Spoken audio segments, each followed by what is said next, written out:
یو صحابي دی ابو ذر غفاری رضی الله تعالی عنه او دا ډیر لوی عالم او زاهد علي رضی الله تعالی په د متعلق فرمایل وی الله تبارک وتعالى چې ابو ذر ته کنعینه ورکړي داسې بل چاته الله نه دی ورکړي ابو ذر غفاری رضی الله تعالی نو چې کله په مکه مکرمه کې د نبی علیه الصلاۃ والسلام د پیغمبري چرچا شو چې په قریش او بنو هاشم کې یو الګ ته د پیغمبري دعوی کړی دا او دا خبره ګیر چا پیره خورش ولا نو د غفار قبیله او د مکه او د شام په منځ کې دغلت پاتې کېدل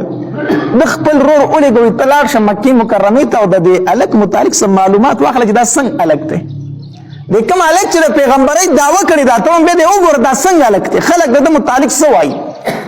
د رور چراغ سم معلومات حاصل کړو واپس لاړ وی او دا خبره رښتیا ده په مکه کې داسې واقع شته دی یو الګ ته او د پیغمبري دعوه کړی دا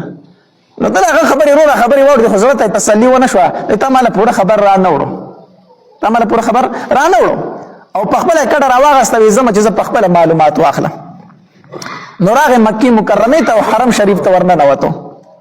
انت ناس ته وس نبی علیہ الصلوۃ والسلام پیژنې چې د چانه تاسو کی چې هغه پیغمبر پکې کم یو د پیغمبري دعوی چې کړی دا تاسو نشي کولای ناس او تاسو څنګه نشي کولای کنه چې په دغه ټایم کې د نبی علیہ الصلوۃ والسلام دشمنان ډیر پزور کې وو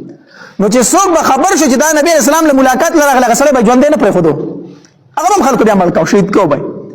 نو دغه تاسو د چانه نشي کولای کوم سره چانه تاسو کما چې کمالک د پیغمبري دعوه کړه په کم یو د خلک په ما را باندې کی نو زه معلومات لرغله معلومات په ونه کړم معلومات مخکې به مړ کی نه چانه تاسو هم د یاري نه شو کولای او نبی اسلام په جندم نه حرم کې ټول ورځ تیر شولا چې ما خام شو علي رضی الله تعالی عنہ چې مسافر په حرم کې ناس دی او د شپې ځای نشته دی نو د توی میلمه راځه چې دا خو د نبی علیه الصلاۃ والسلام د خاندان عادت دا و چې میلمه به چرته وږی تږي او د شپې نه پرېښودو چې چرته به میلمه لیده په هغه به ډوډۍ خوړوله او د شپې ځای به ورته کاو نو علي رضی الله تعالی چې دا میلمه ولیده چې د شپې ځای نشته او راغلی دی وی راځه زما سره شپه به وکړې ډوډۍ به وخوري به یې وسته ډوډۍ پرې وخوروله د شپې ځای ته برابر کو او دا تپوس یې ونه کړو چې میلمه کوم ځای نه راغلی او څه له راغلی شپه یې تېره کړه ابو ذر غفاری رضی الله عنه بیا سار راغی حرم شریف ته بیا ناسته غیر چا پیره ګوري چې زما علامات وینم زما سوک وینم سپو بشم دالک مزو پیژنم کومه چې پیغمبري دعوه کړی دا بیا ټول ورځ ناسته د چانه تپوس کولې نشي یریږي کول چانه تپوس کوم ما سوک ملکی بیا ما خام شو نو علي رضی الله تعالی عنہ د چیرې د میلمه په سکار راغله خو کار اون نشو نو بیا ورته میلمه راځه نو بیا چې بوسن وروړي په خوره ولا د شپې ځای وته ورکو بیا دې تاسو نه کو چې سره راغلي اوسه دې کار دی ویله ملمه دې سکار له راغلي کار نه د شوی جناس ته ورته نو ابو ذر غفاری رضی الله تعالی په درې ورځ لار بیا په حرم شریف کې ناشته خو بیا چانه تاسو د یاري نه نشي کولای ګوره چې اسلام نه راغلی نو یاره په دومره زیاته ده بیا د یاري نه چانه تاسو نشي کولای په درې ورځ باندې علي رضی الله تعالی چې بیا راوستو کنه او ډوډۍ په خوره ولا او د شپې تنظیم ورله برابر کړو تاسو کو میلما یو ورځ دې تیر کړه دو ورځې دې تیر کړې نن دې درېم ورځ د پسې کار راغلی چې دا کیږي نه کار دې څه دې څه غرض دې څه کار راغلی چې نه کیږي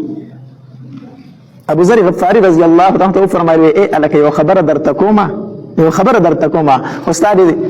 قسم چې ما ته صحیح خبره کوي دروغ براته نه وای قسم ورته ورکوم ته صحیح خبره کوي او دویمه خبردار چې په ما به خلک نه خبره تاسو ترنه کوم یسه تاسو ته سره راغلی دلته چې کمالک د پیغمبري دعوه کړې د زه داغلی دوله راغلی ما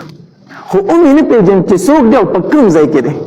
او دا خبره رښتیا ده که دروغ ده علي رضی الله تعالی وفرمایل او دا خبره رښتیا ده دلته یو هلک شته او د پیغمبري دعوه یې کړې وی زه سره میلاوېدل غواړم وی سهار به سره میلاو کړم سهار به سره څه کړم میلاو کړم چې کله سحر شو نو علي رضی الله تعالی وفرمایل داغه خواله دی بیا ما داغه سره ملاقات ډیر مشکل دی ځکه چې څوک پوه شي په مکه کې چې وطن داغه ملاقات لراغلی ژوندی نه پریږدي